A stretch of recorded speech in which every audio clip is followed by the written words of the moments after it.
Ya, kembali lagi dalam program Lagi On Air. Ya, dan kembali kita ajak bagi Anda yang ingin bergabung di 0617944282. Iya, ataupun juga melalui pesan singkat di Mhm. 0852711535. Iya, dan kita akan membahas Mhm. pertanyaan dari Mama Mama Rani Rani di tadi Tebing ya. Tinggi tadi ya. Ya, Pertanyaannya ketika masih apa nih, Ustaz, ketika dapat kecil ya lahiran gitu ya, Ya, anak, lahiran gitu ya. belum kita akikahin, boleh nggak kita mengakikahkannya ketika dia menikah? ya. Mhm. eh, Masalah ini sebenarnya balik lagi kepada siapa yang berhak untuk mengakikahkan itu tadi. Mhm. Ya, ini kalau dalam mazhab Malikiyah dan Hanabilah, maka ini menjadi hak ayah. Ayah ya. Ya, artinya yang punya hak untuk memberikan hak akikah itu adalah ayah. Mhm. Ya, jadi kalau seandainya ayah sudah tidak sanggup, tidak mampu, maka si anak tadi telah jatuh gugur kewajiban atau keharusannya ya, karena tidak wajib dia ini tadi Iya. gugur haknya untuk mengakikahkan diri, tidak perlu untuk mengakikahkan dirinya lagi. Mhm. Tapi kalau mazhab Syafi'iyah mengatakan itu menjadi hak bagi orang yang menafkahi anak tadi, tidak mesti ayah, bisa jadi kan ada anak yatim misalnya Iya. itu kan Iya. dinafkahi oleh pamannya atau dinafkahi oleh ibunya yang mampu, maka itu menjadi hak bagi mereka. Mhm. Nah, kalau lihat dari dua konteks ini tadi, maka kalau seandainya si anak sudah tidak diakikahkan pada masa kecil, maka dia tidak punya keharusan untuk mengakikahkan dirinya pada saat dia dewasa. Oh. Nah, dalam masalah ini juga terkait masalah waktu, ya waktu. Sebenarnya memang masalah waktu ini hadis yang sharih yang menjelaskan waktu diakikahkan itu adalah 7 hari. 7 Ya, hari. 7 hari dari kelahiran. Iya. Nah, itu yang fayu'akku fi yaumi sabihi. Maka dia diakikahkan pada hari ketujuh anak itu dilahirkan. Mhm. Nah, dalam mazhab Hanabilah, dan ini makanya dari tadi kita lihat Imam Syekh Al-Utsaimin, beliau mengatakan kalau seandainya tidak bisa pada hari ketujuh itu bisa nanti digeser pada hari ke-14 atau pada hari ke-21. Ini dalam mazhab Hanabilah. Sedangkan mazhab Syafi'iyah mereka memang ada anggapan, mereka menganggap bahwasanya bisa sampai anak itu sebelum balik. Ya. Nah, dalam mazhab Malikiyah sebaliknya, kalau sudah 7 hari tidak bisa, ya sudah gugur kewajiban keharusan untuk berakikah. Wallahu taala alam, saya pribadi itu lebih cenderung kepada pendapat Hanabilah. Karena kenapa? Karena hadisnya jelas. Ya, hadis itu mengatakan 7 ya, hari ketujuh Hari saat ke-7. dilahirkan. Ya, hari 7 saat dilahirkan. Kalau seandainya tidak mampu, maka kita bergeser ke hari ke-14. Kalau juga tidak mampu, maka ke hari yang ke-21. Kalau juga tidak mampu, maka ya sudah jatuh keharusan atau sunnahnya tadi sudah tidak lagi berlaku di situ.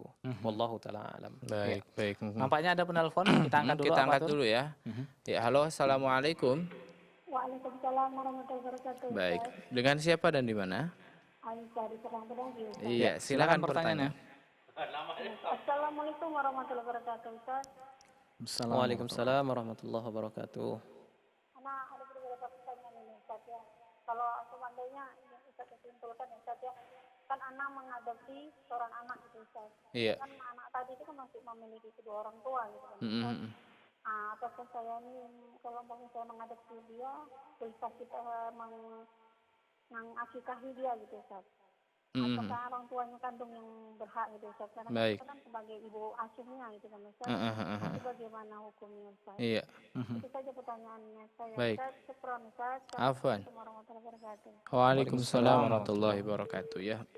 Ini juga berkaitan dengan apa ya? Kewajiban ya. Ya. Tapi ini mengenai ada anak yang diadopsi Diadopsi, sama orang lain gitu Iya. ya. Kewajiban untuk mengakikahkannya apakah orang tua, istilahnya orang tua yang mengadopsi, Ya, karena orang tua aslinya pun masih ada. masih ada hidup, Ustaz. Boleh nggak orang tua asuhnya tadi mengakikahkannya, Ustaz? Sebetulnya ini balik ke pembahasan yang kita bahas tadi. Ini menjadi hak siapa? Ya, kalau dalam mazhab Malikiyah dan Hanabilah ini adalah hak ayahnya saja. Ya, bukan kalau seandainya ayah kandungnya maksudnya, ayah kandung tidak sanggup, tidak mampu, ya sudah gugur kewajiban atau keharusan untuk berakikah tadi. Wallahu taala alam. Dan saya lebih memilih pendapat seperti itu. Memang sebagian dari mazhab Syafi'iyah mengatakan itu ala man tajibu an-nafaqah alaihi, ya. Orang itu menjadi kewajiban atau keharusan bagi orang yang wajib menafkahi dirinya begitu ya. Wallahu taala alam. Baik, Masya Allah. Gimana Ini Fatur, ada pertanyaan? ada SMS nih yang masuk Ustadz, Iya. dari Ibu Nurbainah. Assalamualaikum Ustadz. Assalamualaikum warahmatullahi Waalaikumsalam wabarakatuh. warahmatullahi wabarakatuh. Ketika dulu masih kecil orang tua tidak bisa mengakikahkan. Kemudian sekarang sudah tua ya, apakah bisa mengakikahkan diri sendiri Ustadz? Ya, sepertinya jawabannya tadi ya sama tadi. Jadi jawabannya itu adalah tidak lagi tidak jatuh lah kita katakan, jatuh kewajiban akikah atau keharusan akikah bagi orang yang sudah lewat masa akikahnya tadi ya. Itu kapan? Setelah 7 hari. Kalau dia tidak sanggup 7 hari, maka pada hari ke-14. Kalau tidak sanggup hari ke-14, hari ke-20, ke-21.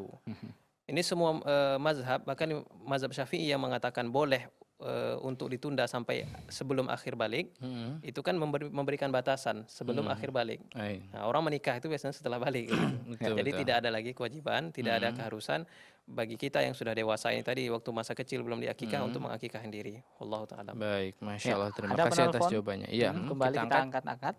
Halo, assalamualaikum. Halo, assalamualaikum. Iya, halo, assalamualaikum.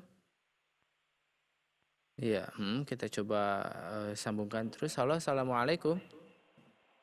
Waalaikumsalam warahmatullahi wabarakatuh. Baik, dengan siapa dan di mana Ibu? Halo Ibu.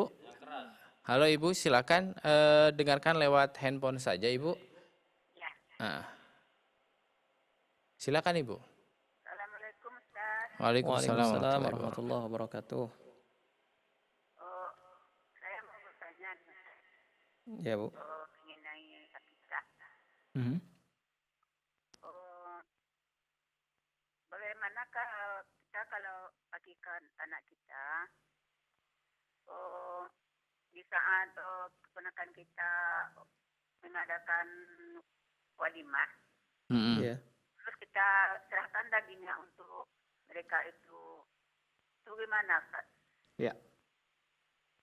Iya, baik, itu saja Ibu. Terima kasih Bu. Terima kasih. Assalamualaikum warahmatullahi wabarakatuh. Waalaikumsalam warahmatullahi wabarakatuh. Waalaikumsalam Baik, warahmatullahi dari hamba Allah ya. Ya. Ini berkaitan dengan mungkin cara pembagian ya.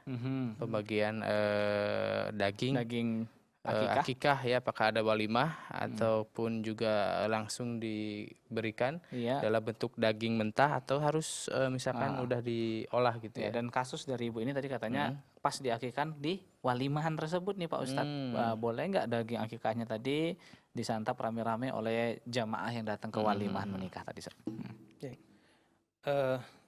Kalau jawaban singkatnya boleh. Ya. Boleh. Kenapa? Karena sebetulnya mustahik atau orang yang diberikan akikah itu bebas ya. Dia sama seperti hewan kurban, ada 3. Ya, yang pertama itu sepertiga untuk bahkan yang pengakikah ya, pengkurban itu boleh ngambil bagian dari daging kurban atau daging akikah yang tadi. Sepertiganya lagi dijadikan hadiah dan sepertiganya lagi diberikan makan kepada orang-orang yang miskin gitu. Nah, kalau seandainya kita serahkan untuk misalnya walimah dan itu pasti dimakan oleh kaum muslimin, itu tidak mengapa insya Allah. Ya. Imam An-Nawawi sendiri menganjurkan sebetulnya untuk akikah itu kalau perlu dimasak. Ya. Jadi sudah kita sembelih, dimasai, diundang orang-orang untuk datang untuk memakan daging tersebut. Jadi kalau yang dikabarkan oleh penanya tadi, boleh nggak di saat momentum ada walimah urs misalnya walimah nikah, kita kasih dagingnya dimasakkan dan dimakan oleh orang-orang, ya insya Allah tidak mengapa. Wallahu ta'ala alam. Ya. Baik, baik. Dan nampak ada penelpon kita angkat Kita dulu ya. angkat dulu ya. Ya, halo, assalamualaikum. Waalaikumsalam warahmatullahi wabarakatuh. Baik, dengan siapa dan di mana Ibu? Dengan Ibu Basmah di Kepulauan Meranti. Iya, silakan Ibu pertanyaannya. Ya, makasih. Assalamualaikum warahmatullahi wabarakatuh. Waalaikumsalam warahmatullahi wabarakatuh.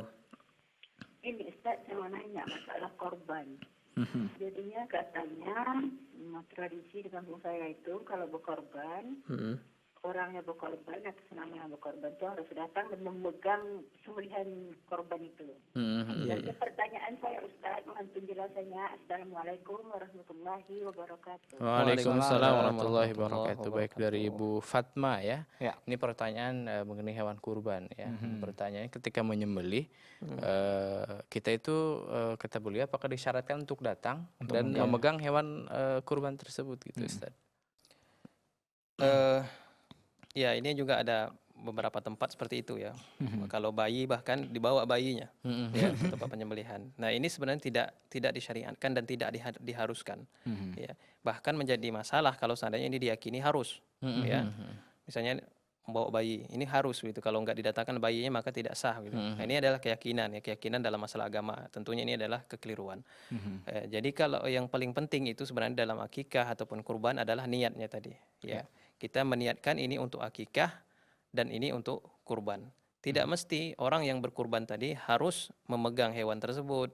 Ya, apalagi di beberapa tempat bahkan hewan tadi didandan. Ya, saya melihat itu waktu masih kecil-kecil ya, didandan, ya, dibedai gitu. Ini tentu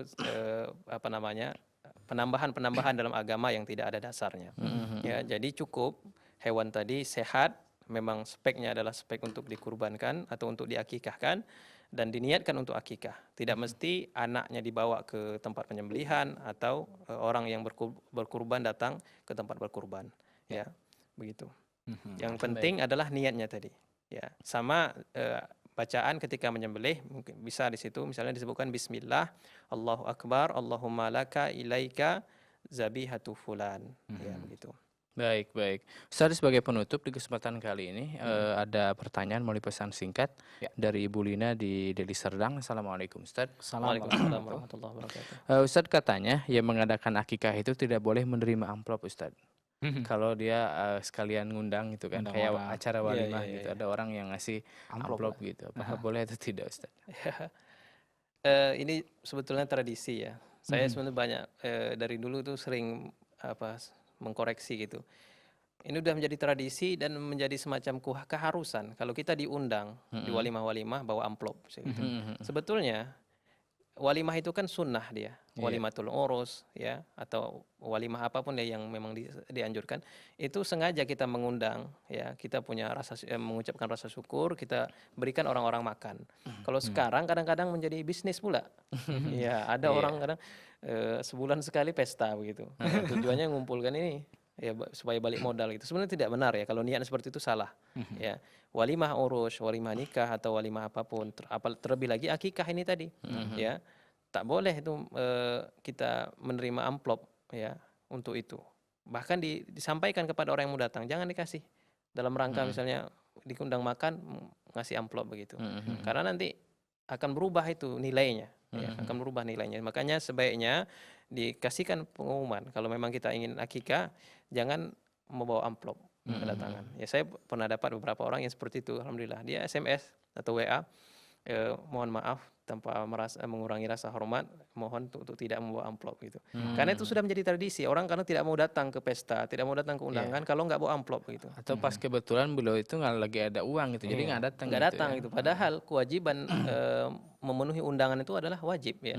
Ada seseorang diundang untuk datang ke walimah, itu wajib untuk mendatangi walimah tadi. Ya, selama walimah tadi sesuai dengan syariat tentunya.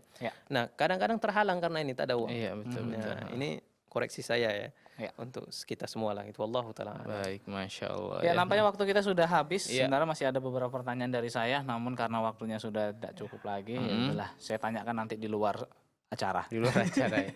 Baik, mudah-mudahan kita mendapatkan ilmu yang bermanfaat untuk kita semua dan kita ucapkan kepada Ustadz jazakallah khairan katsiran Ustadz atas ilmunya yang diberikan kepada kita semua dan sahabat keluarga muslim, sahabat Arisalah, dan sudah waktunya kita pamit ya.